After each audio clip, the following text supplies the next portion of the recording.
السلام عليكم ورحمة الله وبركاته. ازيكم عاملين ايه؟ النهاردة هصور لكم شجرة الكيكي او في ناس تانية بتقول عليها شجرة الكوكا. ازيكم عاملين ايه؟ وحشتوني قناة بالهنا. حبايبي قالوا لي احنا عايزين نشوف فيديوهات. طبعا دلوقتي انا هوريكم شجرة الكيكي. دلوقتي بصي سبحان الله اهي، دي مستوية رغم ان احنا كنا جامعينها الصبح اهي. بصي طرية خالص ازاي،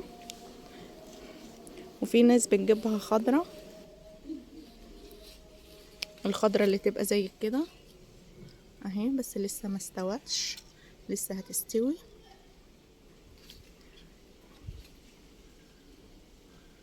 بصي يا جمالها، وهي طبعا فاكهة مميزة، طعمها جميل جدا. بس في حاجة انا لما بصي حتى النحلة كمان واقفة لانها مسكرة، سبحان الله على سكرتها، وطعمها جميل جدا. بس هي تحس انك انتي لو كلتيها آه وهي وهي خضرة بتكلبش البق كده، تحس انها كلبوشة كده. انما لو كلتيها وهي مستوية طعمها جميل جدا. فرقهاش، هي طبعا زي المانجا، انا بديل المانجا. بص اهو اوريكم اهي نحلة واقفة بتاكل ايه في قلب الثمرة، سبحان الله اهي. طبعا انا بنصح انك ايه لما تجيبي اللي هي المستوية دي، نصيحة مني. وتخلي بالك برضو ان الخضرة طبعا الاطفال مش هيحبوها ولا تحبها. حبيت اعمل لكم سيرش عن شجرة الكيكي اهي، ما شاء الله، اللهم لا حول ولا قوة الا بالله.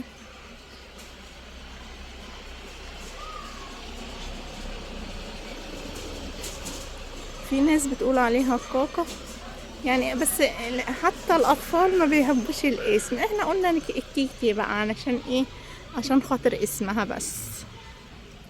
عندي ولاد اختي لما بيجوا يقولوا ما يحبوش الاسم بتاعها خالص، وما يحبوش ياكلوها علشان خاطر اسمها. اما احنا قلنا لهم لا، دي كيكي. بصوا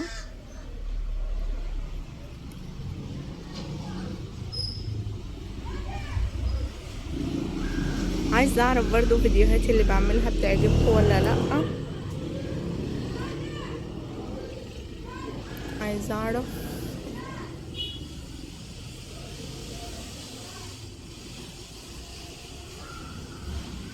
بصوا يا جمالها بصراحه.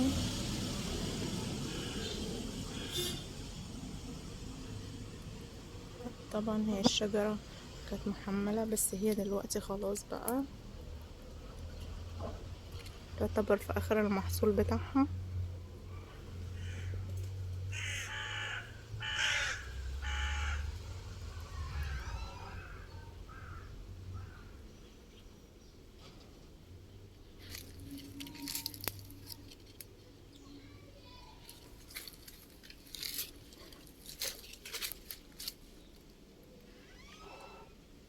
تنسوش لو عجبك الفيديو ما تنساش تشترك في قناة بالهم.